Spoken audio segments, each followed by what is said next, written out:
성령 충만하시기 바랍니다. 자, 오늘 말씀 보겠습니다. 특별히 뭐 광고 또 있나요? 없으시면 자, 마가복음 6장 45절부터 52절까지 보도록 하겠습니다.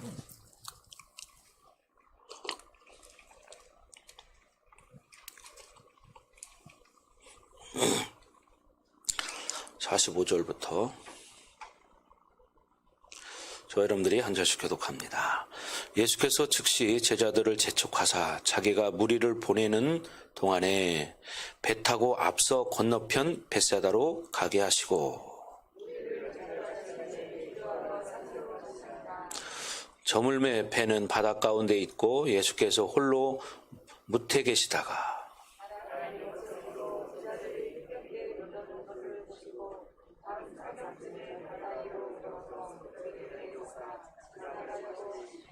제자들이 그가 바다 위에 걸어서 오심을 보고 유령인가 하여 소리를 지르니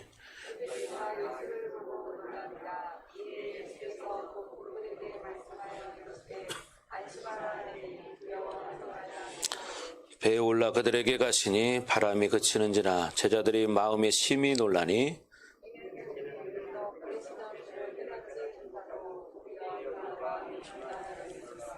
아멘.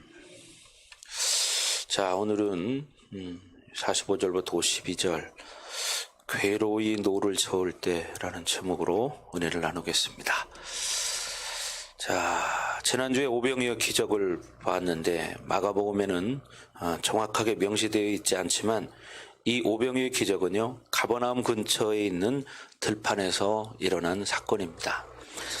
갈릴리 북쪽 끝을 그림으로 여러분이 생각해 보면 돼요.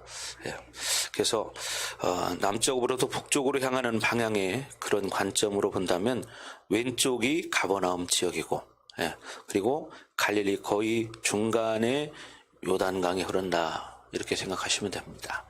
여러분 전에 그 온라인으로 보셨죠? 그래서 대충 머릿속에 그려지잖아요, 그죠? 갈릴리 바다만 생각하는 게 아니라 그 주변이 이렇게 쭉 어떻게 해요? 갈릴리 지역이다 이 말이에요. 자, 그래서 요단강, 요단강은 뭐라 그랬죠? 갈릴리 바다하고 어디하고 사해 바다하고 쭉 연결돼서 흐르는 그것이 요단강이다. 이렇게 말했죠. 자, 그래서 요단강 북쪽 헐몬산 위에서부터 흐르는 그 요단강이 갈릴리로 흘러 들어오는 거예요. 그래서 물론 이게요 겉으로만 오는 게 아니라 속으로 땅 속으로도 흘러 내려옵니다. 그래서 시편 137편에 보면 헐몬산의 물이 마치 아론의 수염에 기름이 흐르듯이 흐른다고 이런 표현이 있어요. 이 요단강을 중심으로 가버나움 쪽을 요단 서편이라고 하고 반대쪽을 요단 동편이라고 말합니다. 자, 그래서 이 가버나움은 결국 어디 쪽에 있는 거예요? 요단 서편에 있는 거예요. 서편. 그래 거기서 오병이어가 일어나는 사역을 했습니다. 그런데 주님께서 이제 갑자기 45절에 보면 제자들을 요단 동편, 지금 건너편 어디로? 벳세다로 가게 하시고 이렇게 말합니다. 벳세다. 바로 뭐죠? 동편을 말하는 거예요. 가버나움은 서편이고 벳세다는 동편이에요. 맞은편 쪽이죠. 저쪽으로. 여러분도 생각해서 우리가 서해안은 저쪽이잖아요. 그죠? 동해안은 저쪽이죠. 그러니까 이렇게 반대로 생각하시면 되죠. 자, 그래서 이 벳세다는요, 가버나움에서 빠르게 가면 대략 한 30분 정도 걸리는 지역입니다. 그런데 거기를 배로 이제 타고 가는 거예요. 배로. 왜? 갈릴리 바다가 있기 때문에 호수가. 그런데 문제는 그렇게 가라고 했는데 중요한 건 뭐예요? 지금 풍랑을 만났다는 거예요. 풍랑을. 그래서 바람이 거스름으로 이렇게 말합니다. 바람이. 바람이 결국 거슬렀다는 것은 뭐예요? 반대로 불었다 이 말입니다. 동쪽으로 가야 되는데 바람이 동쪽에 서쪽으로 불어버리는 거예요. 그래서 배가 더 이상 앞으로 나갈 수 없는 그런 상황이 됐다는 거죠. 그래서 힘겹게 노젓는 것을 보시고 이렇게, 그죠? 예수님이 이렇게 보니까 막 제자들이 힘겹게 노를 젓고 있는 거예요. 그래서, 여러분 생각해 보세요. 가야 되는데 바람이 반대에서 불면 얼마나 힘이 들겠어요. 힘겹게 제자들은 자꾸 앞으로 나가려고 노를 젓고 바람은 반대에서 보니까 힘들어서 잘 나가지 못하는 거죠. 예. 그런데 중요한 것은 예수님께서 무리를 걸어서 밤 사경쯤에 그 고난 당하는 제자들에게 그 현장으로 오셨다는 겁니다. 이 사경이라고 하면 보통 새벽 3시에서 6시 사이를 말합니다. 새벽 3시에서 6시 사이. 오병이의 기적이 결국 어떻게 해요? 그날이 끝나고 결국 그 다음날 새벽이 되겠죠. 그 새벽에 이런 일이 있었다는 거예요. 그래서 이들은 사실은 그러니까 어떻게 해요? 끝나고 나서 배를 타고 가다 보니까 결국 예를 들어서 밤 9시에 여기서 출발을 했다. 근데 보니까 바람이 부니까 거기 그 오랫동안에 그 거리를 가지 못했다는 거예요. 그만큼 힘들었다는 얘기죠. 막 새벽 3시까지 그렇게 하고 있었던 거예요. 예를 들면. 아니면 뭐 새벽 5시가 됐든지. 그럼 생각해봐요. 9시에 출발해서 거기서 거기가 얼마나 된다고 그 몇 시간입니까? 막 6, 7시간을 그렇게 고생했다 이 말이죠. 그럴 때 예수님께서 제자들에게 찾아오셨다는 거예요. 그래서 사실 이 갈릴리는 사실 그렇게 우리가 그냥 일반적으로 봤을 때는 우리나라 기준으로 보면 크지만 일반적으로 봐서는 그렇게 큰 바다는 아니죠. 바다는 아니고 호수라고도 하잖아요. 큰 호수. 그러나 우리나라에 비하면 큰 것입니다. 근데 거기서 결국 뭐요? 거기서 자꾸 나가지 못하고 헤매는 거죠. 바람이 너무 강하게 불다 보니까. 그래서 노를 저으려면 풍랑으로 인해서 들어오는 물이 계속 어떻게 배에 채워지기도 하고, 그러면 일부는 어떻게 해요? 막 물을 퍼내기도 하고, 그런 이제 어려움 속에서 계속 지금 헤매고 있는 거예요. 그럼 생각해 보세요. 여러분이 배를 타고 가는데 막 바람이 세게 부으면 당연히 어떻게 해요? 파도도 치겠죠. 그럼 파도 치면 물이 배 위로 들어오겠죠. 그럼 어떻게 그걸 안 퍼내면 배는 가라앉아요. 그러니까 제자들은 일부는 막 노를 저어야 되고 일부는 배에서 물을 막 퍼내야 되고 상당히 힘들겠죠. 그걸 보시고 예수님이 제자들에게 찾아오셨다는 거예요. 그리고 53절에 보니까 게네사렛 땅에 이르러 대고 그랬습니다. 게네사렛 땅. 결국 요단 동편으로 가지도 못했습니다. 게네사렛은 바로 가버나움 옆인 요단 서편이에요. 그러니까 가버나움 옆에 쪽에. 그러니까 가려고 했던 곳을 못 갔던 거죠. 여러분, 우리가 고난을 당하면 많은 불이익이 있지만 그러나 특별히 뭔가 인생에 전진을 못한다는 거죠. 여러분, 바로 6시간 동안을 노를 저었는데 가지도 못하고 바로 옆 동네로 왔어요. 여러분 인생도 그래요. 여러분의 인생이 여러분 생각할 때는 내가 원하는 그림이 있죠. 나는 이렇게 살고 이렇게 살았으면 좋겠다. 그런데 내가 원하는 대로 인생을 사는 사람들이 많지는 않죠. 그렇죠. 그래서 젊었을 때의 꿈은 참 크고 좋았는데 그렇게 힘든 일을 많이 겪고 고생하고 결국은 조금 나은 삶을 살 수도 있고 아니면 좀 더 못한 삶을 살 수도 있고 아니면 그런 삶이 계속될 수도 있고 여러분은 오늘 이 말씀을 통해서 내가 어떻게 살아야 할 것인가를 깨닫기를 바랍니다. 그래서 여러분이 원하지 않은 고난을 당하는 것은 하나님의 뜻이 아니겠죠. 그렇죠? 하나님이 원하는 그런 고난이 있다면 뭐 당연히 겪어야 되겠지만 하나님 뜻이 아니고 우리의 뜻이 아닌 고난을 당하는 것은 이것은 뭔가 문제가 생긴 겁니다. 그렇겠죠. 그래서 분명히 그런 고난은 하나님이 원하시는 게 아니다. 그렇죠. 그래서 여러분들도 정말 인생 가운데 많은 풍랑을 만나고 지금까지 살아왔습니다. 그렇죠? 예. 그래서 이 게네사렛이라는 것은 사실 뭐예요? 축복이죠. 결국 지금 여러분이 있는 그곳이 축복이라는 걸 믿어야 돼요. 지금 여러분도 인생의 풍랑을 만나서 허우적거리고 인생 살다가 지금 안착한 곳이 여러분의 가정이고 또 바로 이 교회입니다. 그렇죠? 이게 뭐요? 축복입니다. 잘 들으세요. 여러분의 인생의 풍랑을 만나고 싶은 사람 있습니까? 없죠. 아무도 그걸 원치 않을 거예요. 그렇죠? 이말람 성도님? 예. 잘 보셔야 돼요. 예. 자, 오늘은 영희가 잘 보네요. 예, 영희가 잘 봐요. 자, 그래서 사실 우리가 하나 분명히 봐야 할 것이 뭐냐? 일반적으로 주님의 말씀에 순종할 때는 고난을 당하지 않는다는 겁니다. 말씀에 순종할 때는 고난을 당하지 않는다는 거예요. 물론 우리가 순종할 때 당하는 고난을 우리는 하나님의 시험이라고 말해요. 하나님의 시험. 순종하는데도 고난이 온다면 그것은 하나님의 시험이다. 그러나 오늘 이 장면을 시험이라고 볼 수는 없겠죠. 물론 시험이든 유혹이든 어쨌든 고난을 통해서 우리에게 유익이라는 것이 있다는 거야. 유익이 있다. 그러니 이 장면을 통해서도 무엇인지 지금 확연히 드러나진 않지만 분명히 유익이 있을 것입니다. 예.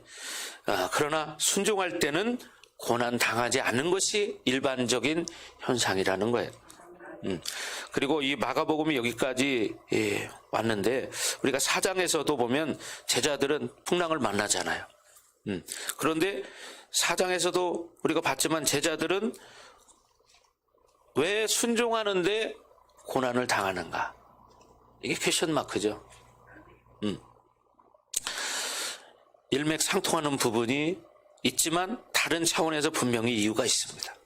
뭐냐? 분명히 일반적으로 이렇게 고난을 당하는 것, 순종하는데 고난을 당하는 것.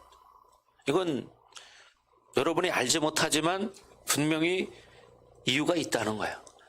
제자들도 순종할 때 고난을 당했어요. 그러니 뭐예요? 뭔가 하나님의 숨은 뜻이 계시다는 거죠. 하나님의 그림이 있는 거예요. 저도 마찬가지고, 저도 뭐 지금까지 오면서 인간적으로 보면 뭐 여러 가지 고난이 참 많이 있었습니다. 그러나 지나고 보면 그 고난을 통해서 하나님이 뭔가를 주시는 게 있어요. 깨닫게 하시는 게 있어요. 여러분도 마찬가지예요. 여러분도 인생 살다가 고난 당할 때 중요한 것은 거기서 하나님의 뜻을 발견하는 겁니다. 하나님의 뜻을 발견하면 바뀌겠죠. 그래야 인생은 달라지기 시작합니다. 근데 하나님의 뜻을 발견하지 못하면 여전히 과거의 방법을 답습하게 돼요. 여러분들이 인생을 예전처럼 똑같이 살고 싶은 사람 없잖아요. 세월이 지나가면 지날수록 회복되고 싶고 더 행복해지고 싶고, 이게 보통 사람들의 생각입니다. 순종할 때 당하는 고난을 첫 번째로 우리가 어떤 주님과의 관계성에서 보아야 한다는 거예요. 주님과의 관계성. 그것은 우리가 제자들처럼 어떤 훈련의 의미가 있을 때는 그것도 어떻게 해요? 빈번한 사건이라는 거죠. 훈련의 의미에서. 예. 그러나 여러분이 온전한 사역자가 되고 성숙할 때 오히려 그런 사람들은 고난을 선택해야 한다는 것입니다. 예. 좁은 길을 가야 한다는 거예요. 하나님이 의도적으로 이렇게 훈련의 목적을 가지고 고난을 주시는 것을 우리가 초기에 그런 일들이 있어요. 그래서 우리가 이 사건은 분명히 제자들의 훈련을 목적을 두고 하나님이 이런 것도 허락하신다. 네. 그래서 여러분도 마찬가지예요. 여러분이 정말 하나님으로 살다 보면 그런 때가 있어요. 그런데 그 과정을 잘 통과하면 얻는 것이 많습니다. 얻어지는 게 많아요. 유익한 것들이. 예. 그래서 인생은 좋은 일보다는 고난 당하는 일이 훨씬 더 많은 것 같아요. 그렇죠? 좋은 일 당할 때 처신도 중요하지만 여러분이 고난을 당할 때 우리가 어떤 자세로 하나님 앞에 서느냐, 이게 중요한 거죠. 예, 이것이 훨씬 인생 가운데 중요합니다. 그죠? 좋은 일 당할 때도 처신을 어떻게 하느냐가 중요하고, 고난을 당할 때에도 내가 어떻게 쉽게 말하면 반응하느냐, 이게 참 중요하죠. 그거에 따라서 그 기간이 길어질 수도 있고 짧아질 수도 있다. 예, 고난 당할 때 내가 어떤 처신을 하느냐, 이게 중요한 얘기입니다. 그래서 그것이 빨리 끝날 수도 있고, 어떤 사람은 그게 계속 이어질 수도 있고, 이것을 명심해야 되는 거예요. 아멘? 예, 좁은 길로 가야 돼요. 예? 옛날에 꿈꿨다고 그랬죠? 좁은 길 가야 돼요. 예. 여러분 다 마찬가지입니다. 예. 여러분 신앙생활은 좁은 길로 가는 것입니다. 넓은 길로 가는 게 아니에요. 편한 대로. 자, 여러분 고난당할 때 우리가 하나님 앞에 합당한 자세를 취하면 우리 인생 가운데 고난이 유익하다는 겁니다. 예. 제자들처럼 이렇게 똑같은 이유에서 고난을 반복하면 안 된다는 거죠. 이 고난을 통해서 그 고난의 이유는 반드시 해결하고 가야 한다는 거예요. 이 말씀을 통해서 우리가 당하는 고난의 케이스를 보면서 그 문제를 해결할 수 있어야 돼요. 여러분 이거 잘 듣고, 정말 여러분의 인생에 문제가 왔을 때 똑같이 반복하는 삶을 살지 않는 게 현명한 거예요. 근데 똑같이 계속 산다면 참 어리석은 거죠. 그럼 그 인생은 계속 반복됩니다. 그렇지 않나요? 하나님은요 그냥 대충 넘어가는 법이 없어요. 하나님이 계획하신 일은 끝까지 가십니다. 인간적인 우리 생각을 하면 안 돼요. 예, 여러분 분명히 이걸 아셔야 돼요. 인생의 여러분 고난이라는 것은, 그것을 하나님 앞에 우리가 믿음으로 받아들이고 반응하면 그것이 유익이 된다는 거예요. 그러면 여러분의 인생이 하나님의 뜻대로 복된 인생이 될 것이고 가치 있는 인생이 되는 거예요. 그래서 여러분들이 오늘 48절에 보면 이런 말씀이 있어요. 바람이 거스름으로 제자들이 힘겹게 노젓는 것을 보시고, 힘겹게 노젓는 것을 어떻게 했대요? 보셨다는 거예요. 예. 지금 뭐예요? 고난의 현장 가운데 주님께서 그것을 보신 겁니다. 예. 보았다는 것을 영적으로 보았다는 것이 아니라 갈릴리는 좁기 때문에 산에서 보면 보입니다. 예수님은 왜? 산에서 지금 기도하러 가셨기 때문에. 예, 전능하신 하나님의 관점에서 볼 때 이 세상은 갈릴리처럼 좁은 호수에 불과한 거예요. 주님께서 여러분을 다 보고 계신다는 거죠. 여러분이 고난 가운데 지금 허우적거리는 것을 보고 계시고, 예, 여러분이 삶의 경쟁 속에서도 허우적거리는 것을 보고 계시고, 절망 가운데 있는 것도 보고 계시고, 고통 가운데 있는 것도 보고 계신다. 그죠? 여러분이 또 갈등하는 일이 있을 때에도 그걸 또 다 보고 계십니다. 여러분 가정에서 부부 간의 갈등, 그죠? 부모 자식 간의 갈등, 뭐 형제 자매와의 갈등, 뭐 이런 거 있잖아요. 여러분 이 모든 것도 하나님은 보고 계신다. 심지어 여러분이 죄 짓는 것도 보고 계십니다. 이걸 아셔야 돼요. 그래서 하나님은 다 보고 계신다. 용기야? 용기가 집중하지 못하는 것도 하나님은 다 보고 계신다. 예? 예. 그죠? 여러분이 조는 사람도 하나님은 다 보고 계십니다. 말씀을 잘 듣는 것도 하나님 보고 계십니다. 예. 그러니 우리가 고난당할 때 아무도 나를 알아주지 않아, 이런 말을 할 필요가 없는 거예요. 왜? 하나님 다 알고 계시는데. 예. 근데 하나님 뭐라고 말씀 안 하시니까 안 보시는 것 같아요. 그러니까 하나님이 내가 이렇게 고난당하는 거 알고 계시나? 그죠? 알고 계십니다. 그러면서 내가 어떻게 하는가를 하나님 보고 계시는 거예요. 여러분이 어떻게 하는가를 딱 보고 계시는 거예요. 그거에 따라서 하나님의 역사는 달라집니다. 그게 빨리 끝날 수 있고 계속 연장될 수 있고. 여러분 연장되기를 원하시죠? 아니에요? 연장되기를 원치 않는 사람은 어떻게 돼요? 바뀌어야 되겠죠. 뭐 하나님이 원하는 대로. 예, 그러면 연장되지 않아요. 빨리 끝나요. 여러분 그래서 우리가 고난당할 때 가장 중요한 것은 하나님이 보고 계신다는 것을 인정해야 합니다. 예, 그래서 고난당할 때는요 가장 먼저 뭐가 움직이냐, 어떤 영이? 불신의 영이 움직여요. 옥선이. 예. 거기 뭐가 있어요? 개미가 켜가요 거기? 거기만 떨어지게 쳐다보길래. 예, 말씀을 잘 들어야 돼요. 예, 말씀을. 예. 그래서 많은 사람들은요, 주님은 내 기도를 듣지 않으시나 보다 이렇게 생각합니다. 여러분 다 보고 계시고 다 듣고 계십니다. 아멘. 예. 그분은 모르신다 이렇게 생각하면 안 돼요. 다 알고 계세요. 예. 그러나 문제 해결의 시작은 그분이 모든 것을 보고 계시고 알고 계시다는 것을 여러분이 알아야 된다는 거예요. 그죠? 근데 모른다고 생각하면 자기 생각으로 또 살아요. 그분은 다 알고 계세요. 여러분이 집에서 화내는 것, 혈기 부리는 것, 짜증 부리는 것, 이것도 다 아세요. 뭐 교회만 왔을 때 아는 게 아니라 집에 계실 때도 어떻게 하는지 다 보고 계십니다. 그래서 먼저 하나님이 내가 하는 것을 다 보고 계신다. 이것을 여러분이 인정할 때 달라지기 시작하는 거예요. 그래서 여러분 열왕기상 2장에 보면 그분은 지식의 하나님이라 우리의 행동을 달아보신다고 말합니다. 우리의 행동, 우리의 선택을 달아보신다는 거예요. 어떻게 반응하는지. 예. 또 시편 139편에 보면 그분은 여러분의 세포 하나하나마다 그것도 다 알고 계신데, 다 알고 계신데, 세포 하나하나를. 어떤 사람은 하나님이 다 알고 계시는 것 자체를 인정하지 않는 사람도 있습니다. 또 어떤 사람은 하나님은 다 알고 계시는 것이 불편한 사람도 있습니다.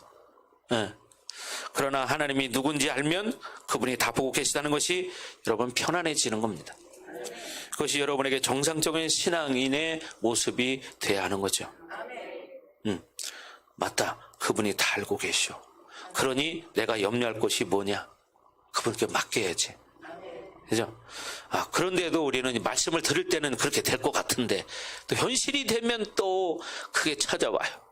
그렇죠?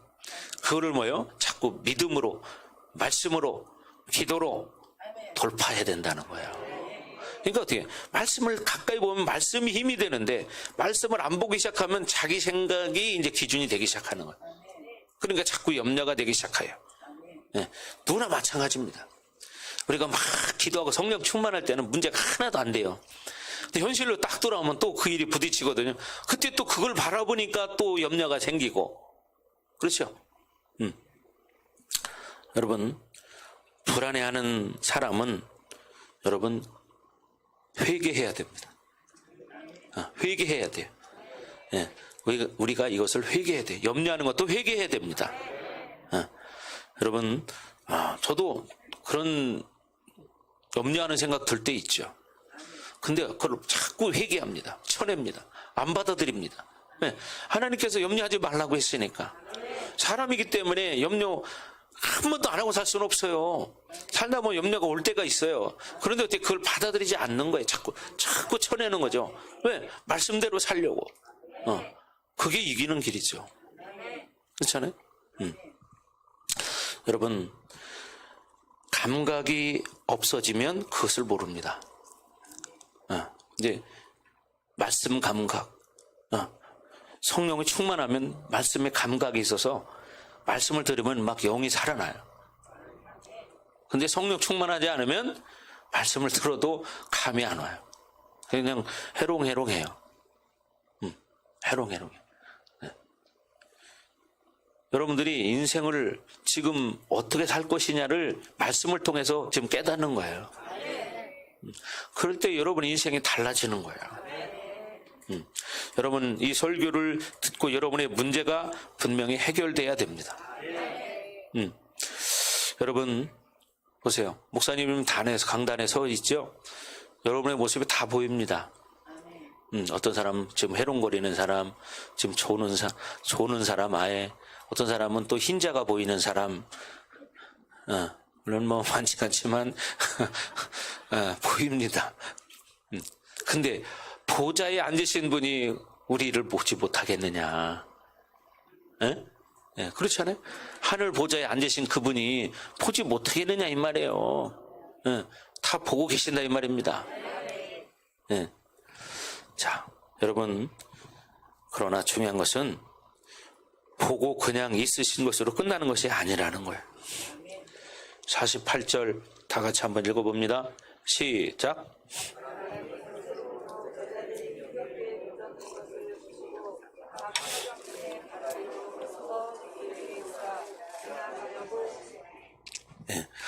밤 사경쯤에 바다 위로 걸어서 그들에게 오셨다고 말하는 거예요.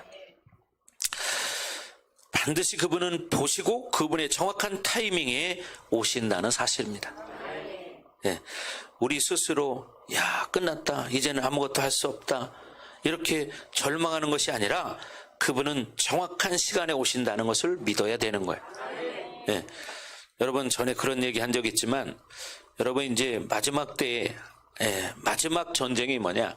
아마겟돈 전쟁입니다. 아마겟돈 전쟁에서 이제 남은 유대인들이 이제 마지막 항전을 위해 싸웁니다. 그러다가 이제 완전히 다 끝났어요. 그러면 완전히 절망적인 상황이 되죠. 그럴 때 유대인들이 뭐라고 기도할까요? 마지막 이제 다 끝났어요. 그럴 때 그들은 말할 겁니다. 메시아, 예수님, 당신이 오시려면 지금 오셔야 합니다. 그렇게 기도하지 않겠어요? 그렇잖아요. 끝나는 입장에서. 여러분, 그 순간 하늘이 열리고 백마를 탄 주님이 강림하신다는 겁니다. 그분은 우리가 필요한 정확한 시간에 오신다는 거예요. 우리가 원하는 시간이 아니라 그분의 시간에 오신다는 거예요. 근데 우리는 자꾸 내 기준에 맞춰서 내가 정한 시간을 그분이 일해주길 바라는 거예요. 우리는 우리의 필요를 따라서 그분이 오셔야 된다고 갈망하면 안 됩니다. 가장 지고의 지선의 하나님의 뜻은 그분만 알고 계십니다. 그것은 지금 뭐였습니까? 밤 사경이었습니다. 어둠이 가장 짙을 때 그때 주님이 오셨다는 거예요. 그래야 효과가 있죠. 그러나 중요한 것은 가장 알맞은 시간에 그분이 오셨다는 겁니다. 가장 알맞는 시간에. 그러니 우리는 어떤 절망 상황 속에서도 절대로 절망을 선택하면 안 된다는 거죠. 절망을 선택해서는 안 된다는 거예요. 그렇죠. 저도 과거를 이렇게 돌아봤어요. 초기 신앙생활 할 때부터. 근데 가만히 보면 진짜 내가 내 생각으로 이제 아무것도 할 게 없어. 그래가지고 완전 내가 포기해. 그러니까 그때 할 수 있는 기도가 뭐예요? 하나님, 나는 이제 못합니다. 나는 이제 포기합니다. 하나님, 당신이 하십시오. 완전히 포기할 때 하나님이 일하시는 것을 여러 번 경험했습니다. 정말입니다. 사람이 근데 이 뭔가 조금이라도 언덕이 있으면 어떻게 기대려고 그래요. 이게 사람이거든요. 그러니까 여러분, 돈 가진 사람은요, 예수님을 의지하려고 하는 게 아니라 자꾸 돈을 의지하려고 하는 경향이 있어요. 여러분, 그건 큰일 납니다. 돈을 의지할 대상이 아니에요. 돈 의지했다가는 완전히 속는 겁니다. 여러분, 철저히 우리는 다 내려놓고 하나님을 의지해야 돼요. 정말 그런 경험을 몇 번 저도 했거든요. 내가 생각할 때 도저히 이제 답이 안 나와. 내 인간의 생각으로는. 더 이상 나는 이제 못한다. 두 손 딱 든다. 하나님 마음대로 하십시오. 제가 그렇게 기도한 적이 있습니다. 하나님 죽이시든지 살리시든지 이제 모릅니다. 하나님 당신 마음대로 하세요 이제는. 이렇게 완전히 나를 포기할 때 하나님이 역사하시더라 이 말이에요. 그러니까 여러분이 어떤 상황에서도 절망해서는 안 된다는 거예요. 그분을 바라보라는 거예요. 아멘. 여러분, 우리가 인생을 돌아보면, 신앙생활을 돌아보면 우리 하나님은 내가 필요할 때에 다 오셨습니다. 예, 그분은 반드시 손을 내밀어야 하실 때 내미셨습니다. 그러니까 지금 우리가 여기 살아있는 거예요. 예, 그런데 왜 그분의 손을 붙잡지 못하느냐? 그것은 우리가 다른 것을 붙잡고 있기 때문이에요. 다른 것을 붙잡고 있기 때문에 예수님의 손을 붙잡지 못하는 거예요. 예, 이것을 놔야 되는데, 그죠? 놔야 되는데 이거 놓지 못하기 때문에 그분의 손을 잡지 못하는 거예요. 다른 걸 잡고 있으니까. 돈을 잡고 있고 사람을 잡고 있고, 그러니까 어떻게 예수님을 못 잡는 거예요. 예. 여러분, 이것이 믿어야 합니다. 믿어져야 돼요. 반드시 그분은 필요한 시간에 오신다. 그리고 그분의 손을 잡으려면 내가 잡은 것을 놔야 된다. 그렇죠. 여러분이 예를 들어 이렇게 이 손을 잡고 있어요, 뭔가를. 근데 예수님 오셨는데 이걸 놓지 않는 이상은 예수님 손을 못 잡는 거예요. 예. 이걸 봐야 되는 거예요. 여러분 인생 금방이잖아요. 70대면 이제 80대요. 그럼 어떻게 가실 날이 가까운 거예요. 그죠? 근데 중요한 건 뭐냐? 갈 때 천국을 가야 한다는 거야. 또 천국을 가서도 문제가 뭐냐? 영광이 다르다는 거예요. 영광이 다릅니다. 해의 영광이 다르고 별의 영광이 다르고 다 다릅니다. 별과 별의 영광도 다릅니다. 네. 그것은 뭐예요? 우리가 이 땅에서 어떻게 살았느냐, 그거에 따라서 달라진다는 거예요. 그래서 우리는 이 서론이지만 이 부분이 굉장히 중요합니다. 여러분이 붙잡고 있는 게 무엇입니까? 그걸 내려놔야 돼요. 돈 잡으면 하나님을 못 잡습니다. 세상의 성공을 붙잡고 있으면 여러분 하나님을 못 잡습니다. 그렇잖아요. 네. 절대로 여러분이 하나님보다 더 중요한 게 있어서는 안 되고 예수님보다 중요한 게 있어서는 안 되는 거예요. 예수님 제껴놓고 하나님 제껴놓고 내가 성공한다? 한번 해보세요. 되나? 안 됩니다. 될 것 같은데 가보면 안 돼. 그죠? 될 것 같은데 가보면 안 돼. 그러나 하나님 방법은 뭐예요? 세상 걸 포기하는 거예요. 그러면 안 될 것 같아요. 예. 근데 어떻게? 잡으면 돼요. 돼. 예수님을 잡으면 돼. 하나님을 잡으면 되더라고. 남들은 어떻게? 또 일해야 돼. 그래야 돈 벌어. 돈 벌어. 그래야지 부자가 되지. 행복하게 살지. 이게 보통 사람들의 말이에요. 근데 그것은 속이는 거예요.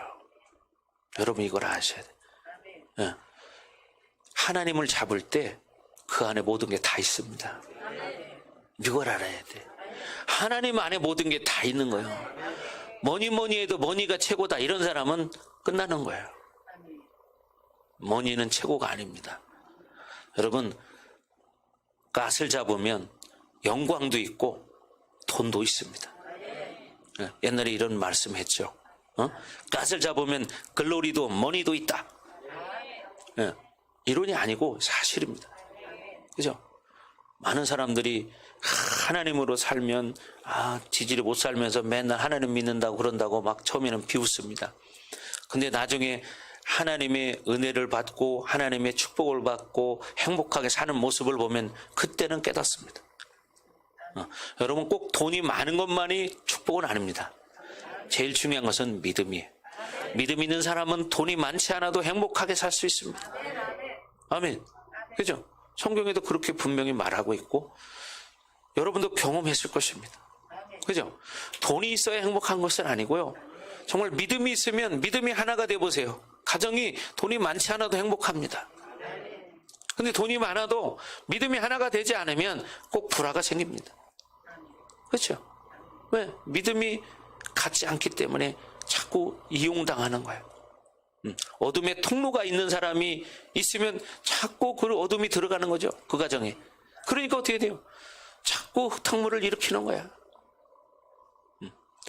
여러분이 거룩한 성도가 되어서 여러분 가정에 거룩한 기름 부으심을 흘려보내야 합니다. 아멘. 여러분 스스로가 그런 한 사람이라도 빛이 있어야 가정을 밝힐 수 있죠. 그렇잖아요. 손전등이라도 있어야 뭘 비칠 수가 있지. 어둠의 길을 갈 수가 있잖아요. 그런데 손전등도 없이 똑같이 가족끼리 다 버리고 그냥 가는 사람은 낭떠러지 떨어지는 거예요. 그렇잖아요. 그러니까 여러분이 거룩한 성도가 될 때 그 기름 부심은요, 여러분 가정 계속 흘러갑니다. 여러분이 깨어서 가정을 위해서 기도할 때 여러분 가정은 회복되는 겁니다. 한 사람이라도 그런 사람이 있어야 희망이 있죠. 근데 한 사람이라도 기도하는 사람이 없다, 그 가정 희망이 없는 거예요. 그죠? 이걸 알아야 돼. 특히 중요한 것이 뭐냐? 가장은 누굽니까? 남편입니다. 또 남편이 못하는 가정은 어떻게 해야 돼요? 엄마가 해야죠. 부모가 또 못하는 사람은 어떻게? 자녀들이라도 해야죠. 그럼 어떻게? 그 가정은 회복되기 시작합니다. 근데 기도하지 않는 가정은 희망이 없어요. 그냥 돈이나 벌려고 그냥 일할 때는 그냥 죽을 똥 살 똥 모르고 막 눈에 불을 켜고 사는데, 믿음으로 사는 건 희미해요. 그건 어리석은 인생을 사는 거예요. 영이 죽어가고 있는 거예요. 영이 죽어가요. 근데 그걸 모르는 거예요. 여러분, 내 영혼이 잘된 같이 범사가 잘 되는 것입니다. 영혼이 잘 되어 범사가 잘 되는 것입니다. 그래야 강건한 축복도 있는 것입니다. 아멘. 그래서 여러분, 우리는 이 서론에서 깨달아야 할 것이, 인생은 풍랑이 있다. 그런데 그 풍랑을 어떻게 우리가 대처할 것인가? 그것은 우리의 기도의 초점이 어디? 세상의 성공이 아니라 하나님께 가 있어야 되고 예수님께 가 있어야 한다는 거죠. 그래야 여러분이 희망이 있습니다. 여러분 보십시오. 그런 소망이 없는 사람은 나중에는 그냥 그것으로 끝나요. 어떤 어둠 가운데 있어도 희망을 놓지 않으면 하나님이 일하십니다. 예를 들어서 봐요. 윤 권사님이 정말 얼마나 어렵게 살았습니까? 또 아들 셋입니다. 그 어려운 시골에서 자식들을 대학까지 가르쳤습니다. 셋을. 얼마나 고생을 했을까요? 시골에서 여러분 대학 가르치는 게 쉬운 게 아닙니다. 저도 시골 출신이라 내가 알지만, 시골에서 대학 등록금을 몇백만 원씩 낸다는 것은 쉬운 일이 아니에요. 시골에서 맨날 월급이 나오는 것도 아니잖아요. 그죠? 농산물 지어서 그게 수익이 돼야 뭔가를 할 수 있는데, 그러니까 어떻게 해요? 그렇게 고생을 해서 자식들을 가르쳤어요. 희망이 있었어요. 야, 저 자식들이 크면은 잘 될 거야. 우리 아들은 잘 될 거야. 근데 어떻게? 그 자식들이 대학을 졸업하고 났는데 이거 정신적인 문제가 생겨버렸네. 영적인 문제가. 하나도 아니고 둘이나, 셋 중에서 둘이 그렇게 돼버렸어요. 그럼 이건 참 하루 이틀도 아니고, 여러분 건 20년의 세월을 그렇게 산다고 생각해 보세요. 이건 아주 깜깜한 밤인 거야. 그렇진 않은 것 같지도 않고. 그런데 단 하나, 예수님을 잡았다는 거예요. 그게 소망이었죠. 그렇잖아요.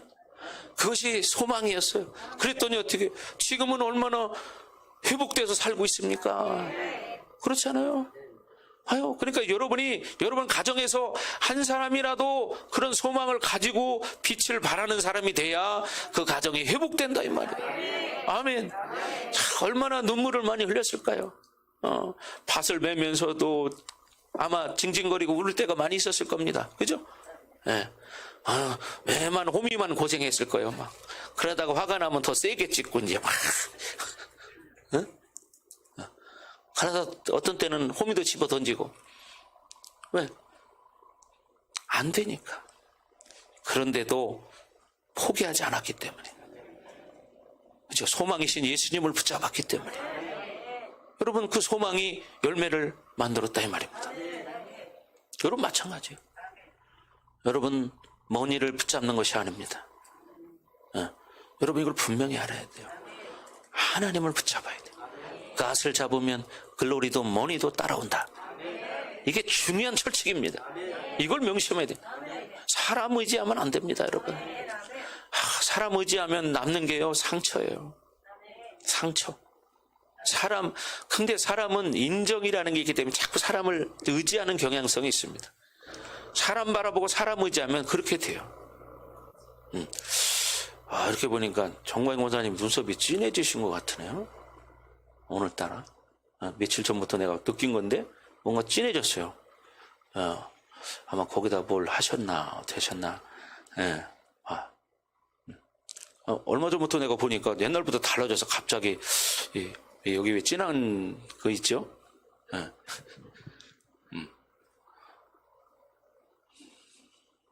여러분, 인생은 답이 있습니다. 답을 누가 가지고 계시느냐? 바로 하나님이 가지고 계신다. 이걸 명심하셔야 돼요. 그래서 그럴 때 오히려 고난이 있는 것이 우리에게 좋은 것입니다. 진리를 가지고 살면 편해진다는 그 원수의 속임에 속으면 안 됩니다. 여러분, 아마 여러분에게 그런 원수의 속삭임이 다른 사람을 통해 들릴지 모릅니다. 너희들 힘들지? 진리를 가지고 살면 힘들게 되어 있습니다. 예, 여러분, 진리로 살면 힘들어요. 진리 가지고 사는 삶을 넓은 길로 가는 것이라고 생각하면 안 돼요.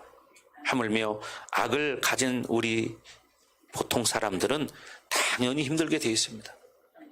당장은 좀 편할지 몰라요. 자기 정욕대로 사니까, 자기 하고 싶은 대로 사니까 우선 욕심적으로 편하겠죠. 그러나 결론은 그 인생은 고통스럽게 되어 있습니다. 영혼이 어떻게 될지도 모르고, 그죠? 하나님으로 살지 않으니 하나님이 굳이 그렇게 불쌍히 여길 마음도 없어요. 중요한 건 우리가 믿음을 보여야 되는데 믿음을 보이지 않고 세상을 붙잡기 때문에, 육신의 정욕을 잡기 때문에 하나님도 굳이 그것을 계속 그렇게 해주면 그 사람은 계속 그렇게 살 거 아닙니까? 그렇잖아요. 그러니까 하나님은 그렇게 살기를 원치 않기 때문에 그걸 선택한 결과를 맛보게 하는 거예요. 그래서 깨닫고 후회하고 돌이키란 얘기죠. 돌아서란 얘기죠. 이스라엘 백성을 보십시오. 이스라엘 백성들이 우상을 섬기고 살아갈 때, 바벨론 포로가 돼서 그렇게 고생할 때, 그때야 하나님을 섬겨야 된다는 걸 깨닫잖아요. 그렇잖아요. 세상으로 육신의 정욕으로 사는 사람들은 바로 그렇게 살다가 나중에 박살나면 그때서 손들고 또 와요. 저 그런 거 몇 번 경험했습니다. 세상으로 살던 청년도 어느 날 찾아와서 막 울더라고요. 닭똥 같은 눈물을 뚝뚝 떨어지면서 막 울면서. 왜? 세상 나가보니까 그렇게 쉬운 줄 알았더니 그게 아니거든. 그러면서 목사님이 하신 말씀이 다 옳았습니다, 이런 말도 내 들어봤고, 나중에 박살나고 나서 깨지고 나서 그렇게 하면은 후회하겠죠. 그러니까 하나님이 계속 잘되게 해줄 수가 없잖아요. 왜? 잘되면 그 사람이 돌아오겠습니까? 안 돌아오지. 그러니까 분명히 박살나는 때가 와요. 하나님을 살지 않으면. 예. 그럼 박살나야 하나님 앞에 돌아오는 사람들 많잖아요. 예? 인생의 쓴 잔을 먹어봐야. 근데 또 정신없는 사람들은 잠깐 또 그렇게 또 그렇게 살아요. 잠깐, 그때는 잠깐 또 반짝했다가 또 시간 좀 지나고 나면 또 그렇게 살아요. 참 어리석은 사람들 참 많습니다. 여러분, 절대 그렇게 살아서는 안 됩니다. 아멘. 그래서 여러분, 우리의 신앙생활은 거기서 끝나지 않는다는 것을 명심해야 돼요. 풍랑을 만나지만 반드시 그것을 해결하시는 하나님의 판타스틱한 해결책이 항상 있다는 것입니다. 예, 오늘 본문의 헬라 말로 판타스틱이라는 말이 나와요. 판타스틱. 예, 이 말은 유령이라는 말이요, 판타스티마입니다. 판타스티마. 예, 헬라 말인데 그 말이 판타스틱으로 변하는 거예요. 그러니 판타스틱이라고 야 좋다 하는 것은 유령이구나 하는 거예요. 여러분, 세상에 판타스틱한 것은 다 허상입니다. 그러나 주님은 절대로 판타스틱한 분이 아니십니다. 예. 여러분, God is awesome. 예. 여러분, 우리가 흔히 찬양, 옛날에 영어 찬양 불렀 때 했죠. He's awesome God. 그분은 뭐예요? 좋으신 하나님이에요. 그분은 좋으신 하나님이에요. He's awesome God. 그분은요, 정말 대단한 분이세요. 굉장히 좋으신 분이에요. 그분은 말로 표현할 수 없이 굉장히 좋으신 분이에요. He's awesome God. 대단한 분이십니다. 그러니까 여러분, 하나님은 실질적인 평안과 위로를 주시는 분이에요. 실질적으로. 그러기 위해서 그분은 정확히 우리의 고난을 보고 계십니다. 예, 지금 나를 보고 계신다는 것을 여러분 믿으셔야 합니다. 예, 이것을 믿지 못하면 오늘 설교가 이해가 되지 않을 거예요. 그분은 지금 나를 보고 계신다. 나의 이 험난한 삶의 경륜 속에서 허덕이는 모습도 나를 보고 계신다.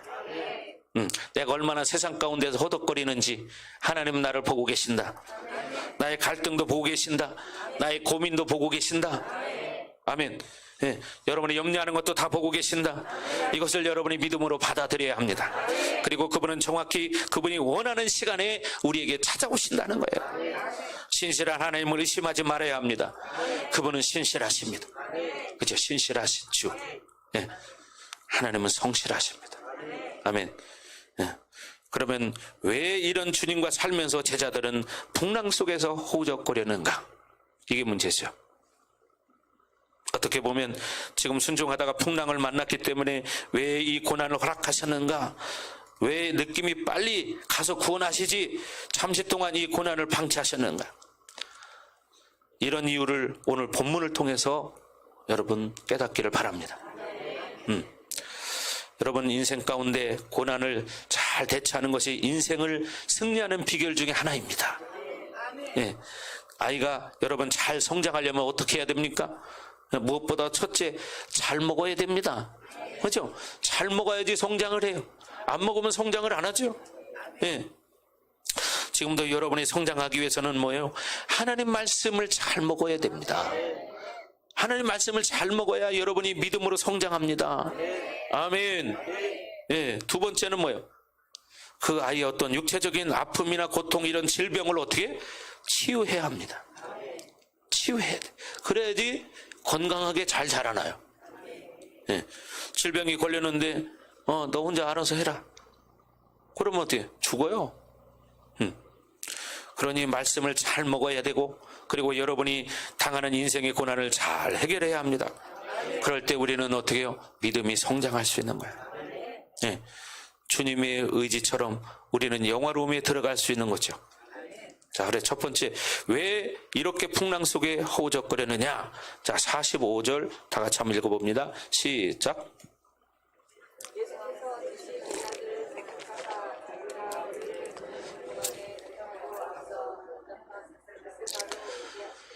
예, 45절에 그 해답이 나오는데 언뜻 보기에는 그렇게 보이지 않지만 이 제자들은 지금 세상의 영광에 취해 있었기 때문에 주님께서 재촉하사라고 말합니다. 재촉하사. 재촉한다는 건 그들이 거기를 떠나기 싫어하는데 주님께서 등을 떠밀듯이 그들을 보냈다는 것입니다.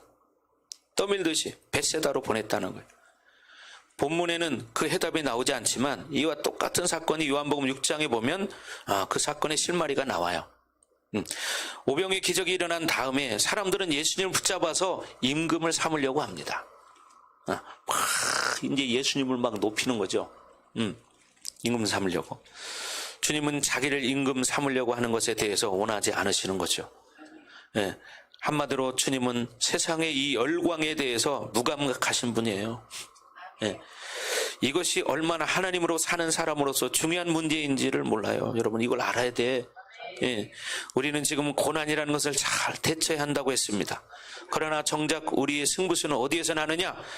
성장하고 그리고 풍성하고 유명해질 때 그때를 잘 관리해야 한다는 거예요. 오병의 기적이 일어났잖아요. 그러니까 그 뒤를 관리를 잘해야 되는 거예요. 여러분이 어떤 지금 성장이 되고 어떤 풍성함이 있습니까? 이제 그 어려움이 해결되었습니까? 그 뒤를 관리를 잘해야 한다는 거예요. 이제 정말 자신을 죽이는 작업을 하지 않으면 주님이 보이지 않기 시작해요. 이제 그때부터는. 예. 그리고 자기의 권세가 마치 자기의 권세인 줄 아는 거예요. 예. 자기를 철저히 죽이지 않으면 정작 위험은 풍성해질 때 온다는 사실입니다. 여러분 저도 목회하면서 그것을 많이 봤습니다. 성도들이 처음 우리 교회 왔을 때 여러 가지 고난을 가지고 왔습니다. 그런데 그 문제들이 해결되고 이제 조금 풍성해지니까 어떻게 합니까? 자기 생각으로 돌아가기 시작하고 미혹됩니다.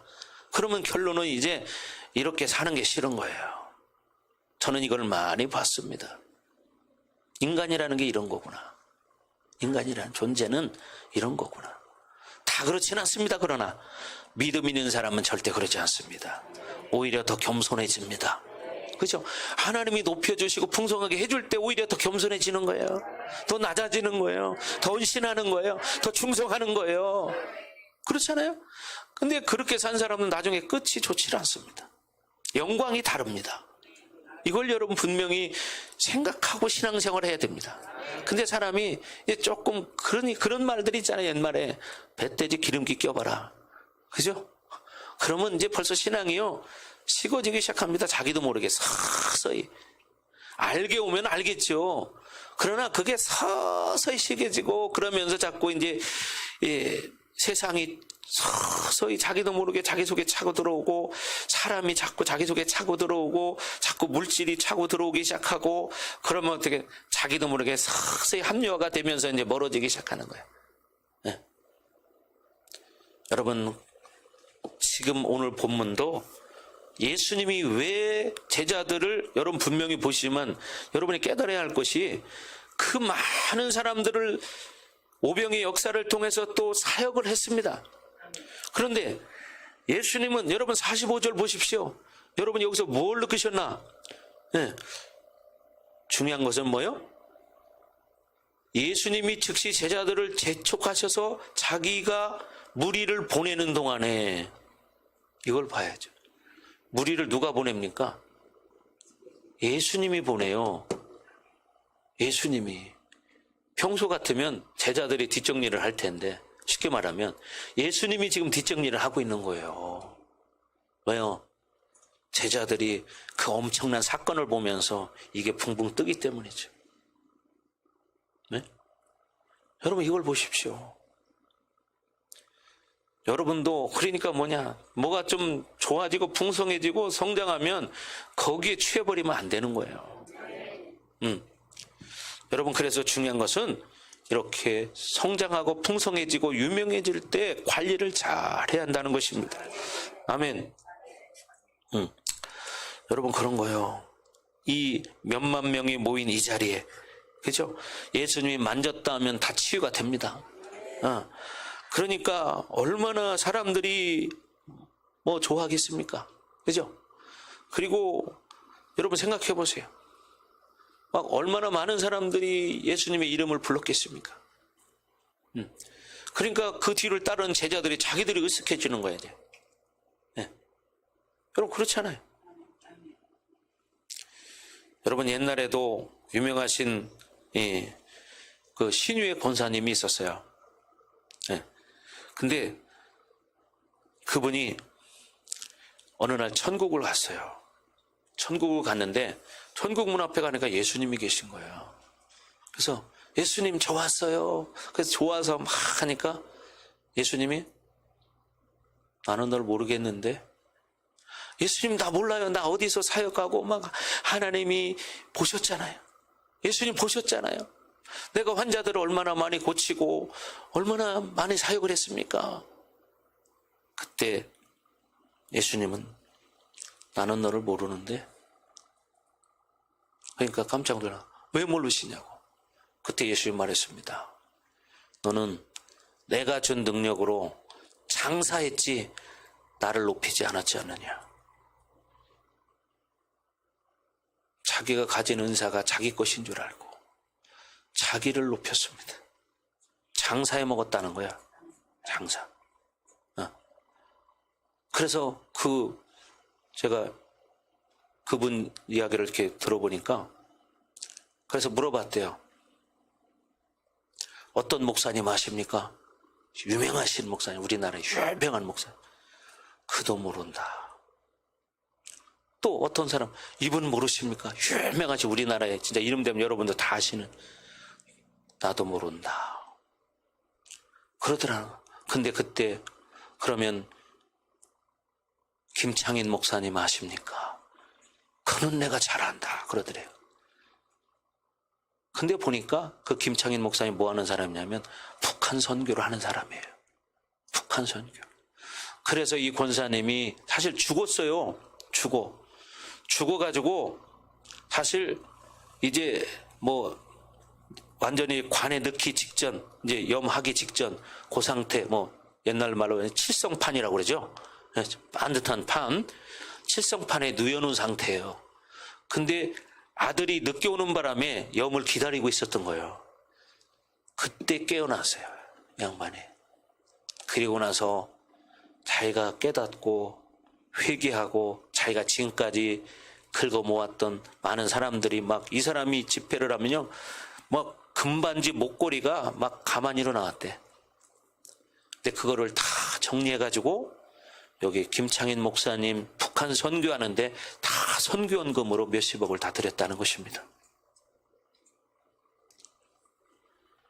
여러분, 중요한 건 그런 거예요. 나를 위해서 사는 게 아니라 주님을 위해서 우리가 살아야 한다는 거죠. 제가 어제 저녁에도 그런 말씀을 드렸는데, 사실 어떻게 성도들을 보면 영적으로 사실 배고픈 사람들이 있어요. 영적으로 배고픈 사람은 영적인 것을 더 많이 먹어야 돼요. 그런데 희한한 일은 더 안 먹는다는 사실이에요. 얘기는 뭔 얘기입니까? 더 열심히 하지 않는다, 그 소리입니다. 괜찮아요. 영적으로 진짜 배가 고픈 사람은, 영적으로 가난한 사람이 있어요. 그런 사람은 실질적으로 어떻게 해야 될까요? 더 하나님의 것을 많이 먹어야 됩니다. 하나님 말씀을 많이 먹어야 됩니다. 더 하나님 앞에 기도해야 됩니다. 그런데 오히려 더 말씀 안 먹고 더 기도 안 합니다. 제가 어저께 기도하다가 감동으로 이렇게 느낀 거예요. 진짜 그렇잖아요.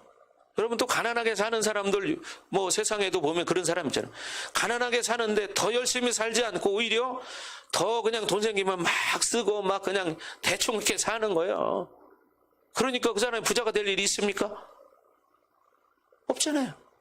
더 기도해야 되고 더 말씀 먹어야 되는데 오히려 더 안 합니다. 영적으로 그래도 어느 정도 채워진 사람들보다 더 안 해. 여러분, 이게 중요한 문제예요. 가난한 사람들 보면 맨날 그렇게 살아요. 하나님 앞에는 인색하게 살고 자기들 쓸 거는 다 쓰고. 그러니까 어떻게 하나님 주시겠어요? 원리가 아닌 거예요. 그거는. 배고픈 사람은 어떻게 돼요? 밥을 먹어야 돼요. 하나님의 자녀는 영적 양식이 뭡니까? 말씀이에요. 하나님 말씀을 먹고 내가 소화시켜서 자꾸 기도해야 되고, 그래 힘이 생기기 시작해. 아멘. 근데 그거를 세월 지나면 그냥 되겠지가 아니에요.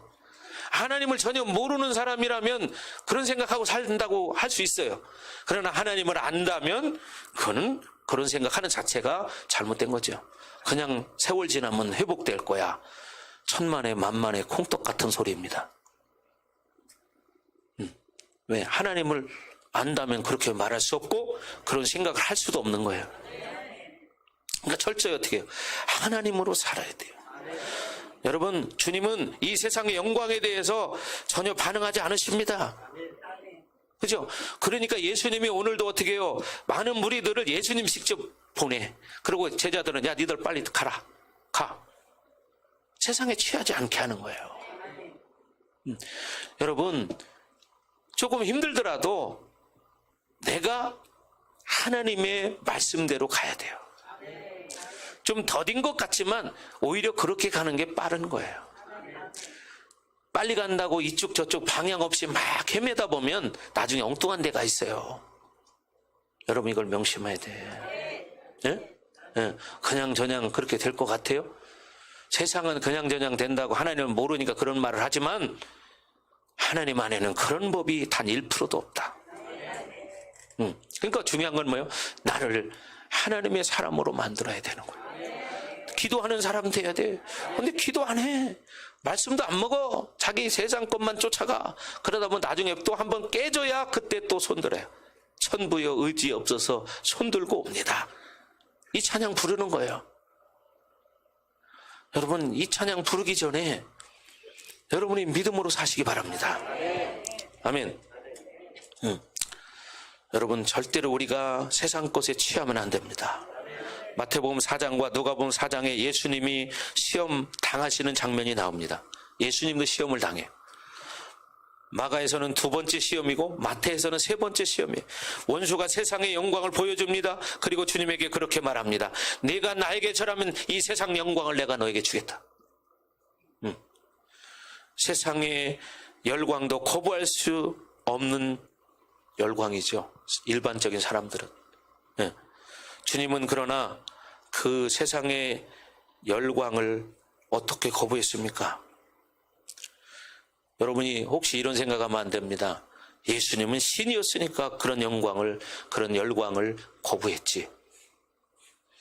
여러분, 예수님 우리와 똑같은 육체를 가지고 오셨습니다.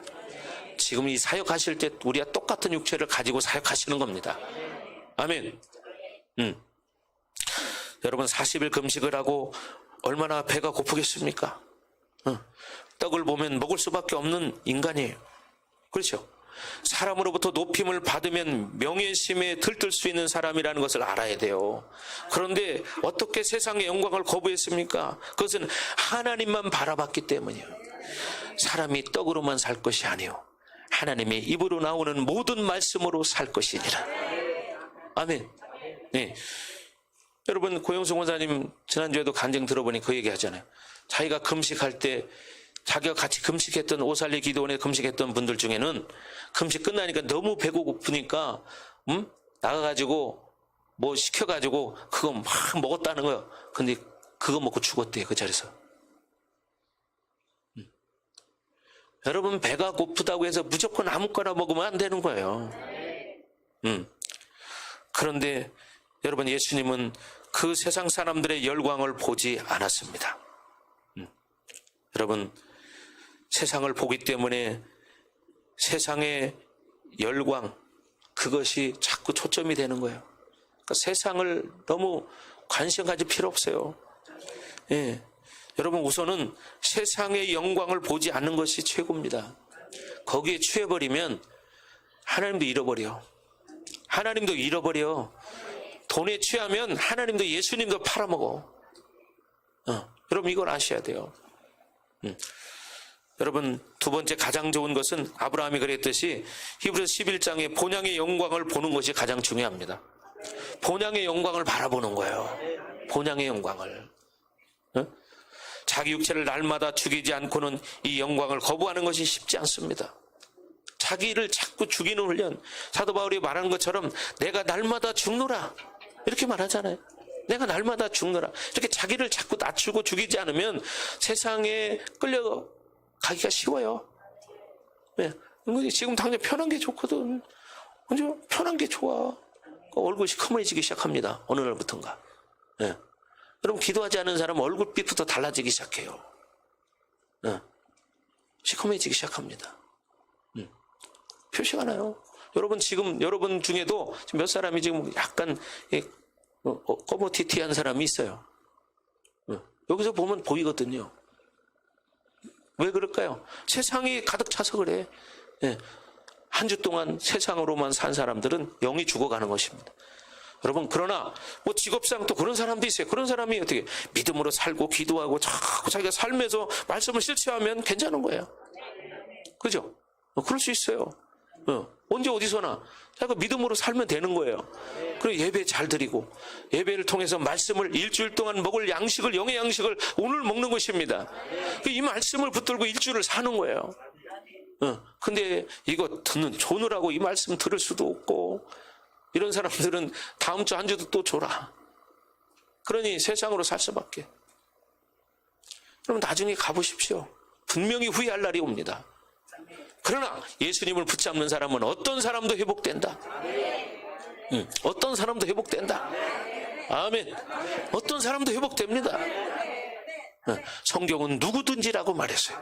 누구든지 그리스도 안에 있으면 새로운 피조물이라. 이전 것은 지나갔으니 보라, 새 것이 되었도다. 아멘. 그렇습니다. 오직 우리는 주님의 소리에만 귀를 기울여야 합니다. 늘 성령의 보이스를 들어야 합니다. 그죠? 그래서 세상의 노이즈를 차단해야 돼요. 세상의 노이즈, 그건 뭐예요? 귀신의 소리입니다. 세상의 사운드, 어떤 세상의 유명한 것들, 인기 있는 것들, 지금 세상이 어떻게 흘러가고 뭐가 좋고 뭐가 영광이고 뭐 이런 거에 관심 갖지 않기를 바라요. 그럼 믿음으로 살면 하나님이 다 만들어 가세요. 때가 되면. 예. 여러분, 그런데 이 제자들은 여러분, 주님이 왕으로 세상 사람들이 받드는 분위기를 취한 겁니다.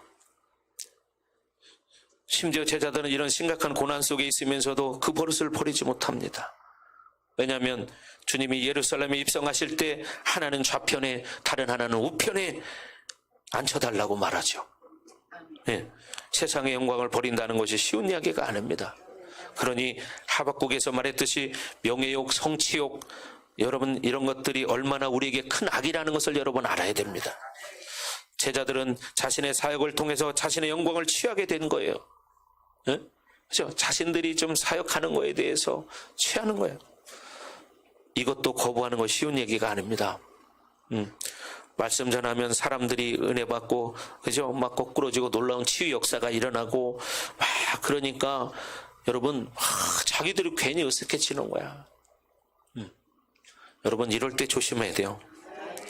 여러분, 자기가 자꾸 높아지기 시작하면요, 그때는 성령의 소리가 들리는 게 아니라 원수의 소리가 들려요. 야, 너 정말 대단해. 너 대단한 사람이야. 이 소리가 들려요. 이 소리는 성령의 소리가 아닙니다. 귀신의 소리입니다. 왜? 교만해지게 만들려고. 그렇게 만드는 거야. 야, 너 대단해. 야, 너가 얼마나 대단한 사람이냐? 응? 여러분, 자기를 높이는 소리는 하나님의 소리가 아니에요. 이걸 알아야 돼. 야, 너 이제 괜찮아. 이만하면 됐어. 이거는 성령의 보이스가 아닙니다. 응? 여러분, 이걸 분명히 알아야 돼요. 그래서 성경이 말합니다. 섰다고 자랑하지 마라. 그죠? 섰다고 자랑하지 마라. 하나님을 통해서 그런 영광의 욕구를 채우려는 습성이 나도 모르게 생기는 것입니다. 제자들이. 예, 우리도 그럴 수 있습니다. 그러니 중요한 것은 우리의 사역을 통해서 그분만 높임을 받아야 합니다. 그래서 이름이 거룩히 여김을 받으시오며 우리를 통해서 예수님의 이름이 높여져야 합니다. 아멘. 우리는 오히려 더 겸손해져야죠. 그죠? 더 엎드려야 돼요. 세상의 영광에 도취하지 마라. 여러분, 그렇습니다. 주님의 영광을 가로채지 말아야 된다. 오늘 제자들은 여기에 걸린 것입니다. 그래서 세상의 인정 때문에 거기에 머물고 싶었던 거예요. 사람들이 인정하기 시작하니까. 제자들은 고난을 통해서 자신들의 그 모습을 보았어야 합니다. 그런데 이 악이 얼마나 큰지 제자들은 수없이 많은 고난을 당해도 성령이 강림하셔서 뒤집어질 때까지 이 악함을 보지 못하는 거예요. 날마다 주님의 영광 앞에 노출될 수밖에 없는 삶을 살아야 돼. 그것은 뭐냐? 늘 겸손하게 엎드려서 성령의 음성을 들으려고 기도하는 것입니다. 말씀을 먹는 것입니다. 말씀을 삶으로 실체화하는 겁니다. 근데 세상 사람들 만나기 시작해요. 거기서 말씀이 나오나요? 예? 그 사람들 말하는데 야, 기도하세요? 기도하셔야 돼요? 그런 거 봤어요? 예? 아니죠. 엉뚱한 소리나 하고 앉아있죠. 그러니 자기도 뭐가 관심 있다, 뭐가 좋다 그러니까 자기도 그 생각에 따라가는 거야. 그러니까 얼굴이 시커매지기 시작하는 거야. 여러분, 얼굴이 어느 날 연탄재 바른 것처럼 시커매지는 사람도 있습니다. 왜? 은혜로 살지 않으니까 당연히 그렇게 되는 거예요. 물론 파운데이션으로 커버하면 조금 가릴 수 있습니다. 그러나 은혜의 빛은 다릅니다. 여러분, 우리도 마찬가지예요. 고난을 통해서 뭘 봐야 된다? 우리 자신을 봐야 된다. 아멘. 네.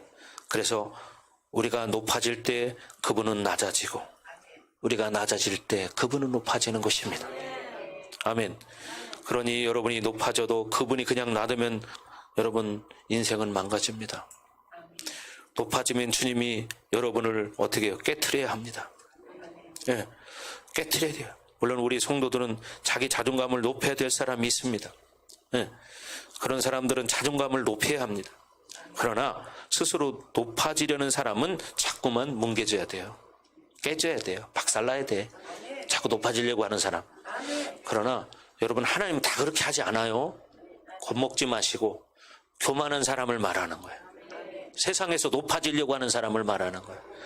자기 이름을 드러내려고 세상에서 그런 사람을 말하는. 그러나 믿음으로 말씀으로 살려고 하는 사람은 여러분 자존감을 높이세요. 여러분은 만왕의 왕이신 하나님의 아들이에요. 하나님의 자녀예요. 아멘. 너무 그렇게 기죽어 살지 마세요. 아멘. 여러분 스스로 높이기 바랍니다. 교만한 사람을 두고 하는 얘기예요. 세상에 취한 사람을 두고 하는 얘기예요. 그런 사람은 깨져야 돼요. 그러나 여러분처럼 말씀으로 살려고 하는 사람은 어떻게 자존감이 높아져도 괜찮아요. 낮은 사람들은 높아져야 돼요. 아멘. 네, 높아지셔야 돼요. 근데 이렇게 세상에 취해서 세상의 영광을 바라보는 사람은 깨져야 된다. 깨져야 돼요. 하나님이 절대 또 그냥 두지 않아. 언젠가는 깨트리는 날이 와요. 그러니까 자기가 알아서 빨리 그렇지 깨져버리면 편하잖아. 그죠? 여러분 조금 시작할 때 바로 그게 깨지면 좀 그래도 그 허무함이 조금밖에 안 되지만 높을 때 깨져봐야 그 허무함이 어마어마하게 큰 거예요. 그래서 세상 사람들이 그런 극단적인 선택을 하는 이유가 그런 거죠. 세상 영광에 취했다가 그 영광이 사라지니까 어느 날 살 의미가 없는 것 같이 이렇게 느껴지는 거예요. 그때 원수의 소리가 들리는 것입니다. 그러니까 여러분들은 절대로 세상으로 살지 마시고 하나님 말씀을 붙들기를 주의 이름으로 축원합니다. 네, 하나님 말씀 붙들고 살아야 돼요. 아멘. 여러분 진리를 가지고 살아야 돼요. 우리가 이 땅에서 취한 영광만큼 그 나라의 영광은 삭제된다는 사실을 여러분 믿어야 됩니다. 내가 이 땅에서 영광을 취한 만큼 그 나라의 영광은 삭제된다. 이걸 명심해야 됩니다. 네. 돈 많은 거 필요치 않습니다. 중요한 건 믿음입니다. 네. 여러분 돈은 물론 살아가는데 그냥 필요해. 그러나 성경을 보십시오. 하늘에 나는 새를 봐라. 곳간에 모아 들이지도 아니하되 너희 천부께서 기르시나니 드레핀 들고칼을 봐라. 길쌈도 아니하지만 너희 천부께서 자라게 하시지 않느냐? 하물며 믿음이 적은 자들아 무엇을 입을까 무엇을 마실까 무엇을 먹을까 염려하느냐? 하지 말라는 거죠. 그러니까 우리는 중요한 게 뭐예요? 하나님 안에 모든 게 다 있다는 거죠. 아멘. 여러분 이걸 믿으시기 바라요. 그래서 세상의 영광이 아무것도 아니라는 것을 여러분 알게 될 것입니다. 그날이 옵니다. 그날이. 예, 그날이 옵니다. 그래서 제자들은 여기에 걸린 거예요. 우리는 두 가지를 분명히 알아야 됩니다. 세상의 영광에 대해서 무감각해져야 된다. 동시에 세상의 비난에 대해서도 별로 신경 쓸 것이 없다. 세상이 뭐라고 해도 하나님이 원하시면 가면 된다. 하나님 인정하시면 된다. 아멘. 세상이 뭐라고 해도 하나님 인정하면 끝나는 거예요. 우리가 좋아하는 말 뭐예요? 세상이 뭐라고 해도 나는 하나님 따라가는 거예요. 똥개야 짖어라 기차는 달려간다. 가는 거예요. 그렇잖아요? 똥개가 아무리 짖어도 기차는 달려가지. 기차가 똥개 짖는다고 서는 거 본 사람 있어요? 없잖아. 아무리 똥개가 10마리가 쫓아와 짖어도 기차는 달려갑니다. 그렇잖아요. 여러분 대화동에 가면요 옛날에 목사님 친구네 집이 철길 옆에 있었어요. 철길 바로 옆에. 이 집이 제일 끝집이야. 친구네 집이. 그리고 저 밑에 뭐냐면 철길이 있어요. 거기 내가 많이 놀러 갔는데 그 동네 개가 아무리 짖어도 그냥 가더라고. 그죠? 예. 그런 거예요. 여러분 세상 사람이 뭐라고 해도 우리는 믿음으로 달려가는 거예요. 아멘. 예, 그런 거야. 근데 세상 사람이 뭐라고 한다고 그 눈치 보고 이럴 필요 없습니다. 네, 주님 바라보고 가는 거죠. 아멘. 그렇게 살아갈 때 여러분의 인생의 풍랑은 끝나는 거예요. 아멘. 예. 제자들을 보면서 여러분 오늘 깨달았을 것입니다. 세상의 영광에 취해서는 안 되겠다. 그러니까 오죽했으면 예수님이 솔직히 그렇게 사역하시고 나서 그 몇만 명이 모이는 사람 뒷정리를 예수님이 하실까요? 여러분 그걸 한번 생각해 보세요. 예를 들어 몇만 명이 아니라 여기 1000명만 모였는데 여러분 그거를 목사님이 하는 거야. 여러분 얼른 가세요. 얼른 가세요. 그럼 뒷정리 내가 할게. 내가 가셔. 1000명만 모였다고 해도 엄청나게 복잡하잖아요. 그런데 최소 2만에서 4만 명이 모여 있습니다. 근데 제자들을 배 타고 벳세다로 가게 만들고 예수님이 정리해 다 보내요. 왜 그럴까? 이걸 생각해야 되는 거예요. 여러분도 생각해 보세요.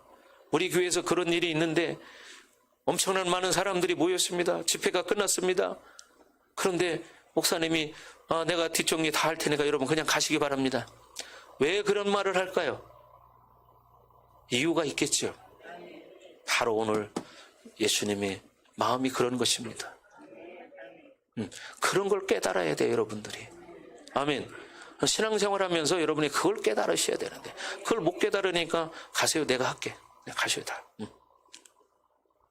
여러분, 이렇게 사람들이 열광하고 막 세상이 주는 그런 거, 성취욕, 명예욕, 이런 거, 거기에 취하면 하나님 앞에 영광은 사라지는 거예요. 그러니까 어떻게 돼요? 하나님으로 살아야 되는 거예요. 아멘. 그렇게 될 주 여러분으로 축복합니다. 아멘. 자, 기도합니다. 자, 시간 우리 기도할 때 하나님 그렇습니다. 우리가 믿음으로 살기 원합니다. 세상의 영광에 취하지 않기를 원합니다. 예수님 바라보고 말씀을 먹고 기도하며 살기로 결단합니다. 하나님 기름 부어 주시옵소서. 시간나같이 기도합니다. 하나님 감사합니다. 오늘 바다 위를 걸어오신 예수님을 바라봅니다. 하나님, 예수님이 이렇게 사역을 마치고 그 많은 무리들을 직접 보내시는 이유는 바로 이 제자들이 세상의 열광에 취해 있었기 때문입니다. 하나님, 우리가 그런 자들이 되지 않기를 원합니다. 하나님, 내가 하나님 앞에 엎드려서 낮아지고 겸손해져서 하나님을 높이는 자들이 되기를 원합니다. 하나님 기름 부어 주시옵소서. 하나님 기름 부어 주시옵소서. 우리가 세상의 영광에 취하지 않게 하시고 세상의 열광에 취하지 않게 하옵소서. 오 하나님, 우리를 불쌍히 여기시옵소서. 우리를 긍휼히 여겨 주시옵소서. 오 주님, 사랑합니다. 사랑합니다. 어라바스카라바, 더 충만하게 하소서. 더 날마다 낮아지고 은혜 속에 살아가기를 원합니다. 하나님, 은혜 아니면 우리는 살아갈 수 없습니다. 하나님, 우리가 취한 영광은 그만큼 하나님 나라에서 그 영광이 삭제된다는 사실을 깨닫게 하시고, 하나님, 우리가 하나님 앞에 낮아지고 겸손하며 하나님 앞에 기도로 무릎으로 나아가기 원합니다. 하나님 말씀으로 살기 원합니다. 하나님 도와주시옵소서. 하나님 기름 부어주시옵소서. 우리의 이 결단이 하나님 변질되지 않게 하시고 하나님 계속해서 믿음으로 나아갈 수 있도록 하나님 은혜를 주시옵소서. 하나님 다음 한 주간 동안 살아갈 때에도 하나님 말씀 붙들고 살아가게 하옵소서. 세상에 취하지 않게 하옵소서. 우리가 언제 어디서 무엇을 하든 우리 안에 하나님 말씀이 거하게 하시고 말씀이 나를 이끌어가게 하시고 하나님의 이름을 높이게 하시고 예수님의 이름을 높이게 하옵소서. 주님을 찬양합니다. 하나님 다음 한 주간 동안의 삶을 하나님을 높이는 삶이 되게 하옵소서. 주님을 찬양합니다. 오 영광 받아 주옵소서. 그렇습니다. 하나님, 우리도 이 세상 가운데 살아갈 때에 주님을 바라보기 원합니다. 제자들이 세상의 열광에 취해 있을 때 예수님은 그들을 보냅니다. 하나님, 그런데 그들은 예수님 말씀 앞에 순종하고 배를 타고 가지만 풍랑을 만납니다. 순종했는데 왜 풍랑을 만났을까? 그것은 바로 그들 속에 세상의 영광이 채워졌기 때문입니다. 하나님, 그런 고난 속에서 이걸 깨달아야 되는데 제자들은 그를 깨닫지 못합니다. 하나님, 우리도 제자들의 모습을 보면서 나도 혹시 그렇지는 않은가, 내 모습을 보게 하옵소서.